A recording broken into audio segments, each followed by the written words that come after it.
yoga, and we're going to work our way up to king pigeon today. So it takes a lot of openness and a lot of different joints and muscles, but you know in my classes there are always bus stops along the way, somewhere for you to hang out in order to work your way on up to that final pose. So we're going to get into the quad stretch, which you'll really need for king pigeon, and we'll be in the hip opener. So let's work our way into it.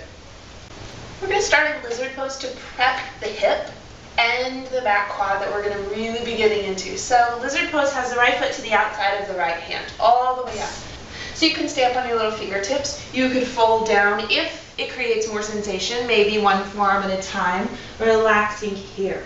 If you've got open hips, you might play with rocking to the razor edge side of your right foot, letting that knee open up a little bit. But all you're trying to do is create more sensation. So if you ever pass sensation and hit pain, stop. If you're ever chilling out in your comfort zone, go a little bit further. So you'll stay in your lizard pose as long as you need to, opening up into the hip joint. For our quad stretch, we're going to lift back up to our hands. Bend the left knee, grab a hold of the left foot with the left hand. From here, you're probably lifted up through the hips. Sink your hips down and forward, soften into it. The lower you let your hips soften, the deeper quadriceps stretch you're going to get. Okay, so we're starting off in half pigeon. I've got my right leg forward, and in order to protect my knee joint, because I have sensitive knees, I'm keeping this flex in my front foot. That'll always protect your knee joint. Make sure that your right knee is to the right of your right hip joint. So you've got a diagonal with your femur instead of a straight line in front of you. This is going to get into the hip opener more. In king pigeon, don't want to sacrifice the hips. If you ever start rolling out or start lifting up really high, that's your cue to just wait and open up the hips a little bit more before you get into king pigeon. So, because that quad is already stretched out, we're going to be able to bend the left knee, grab a hold of the left foot with the left hand. No twisting in king pigeon. So I'm grabbing the left foot with the left hand, inner arch side of the foot with my thumb pointed up. The longer you spend here, the more open your quadriceps will be, and the more you'll be able to reach back into that king pigeon. So, if your quadriceps are starting to open, you might be able to bring the toes into your, what we call schmelbo at the studio, your inner elbow, right? So you might stay here. Maybe you've got weight in your little Spider-Man fingertips of your right hand.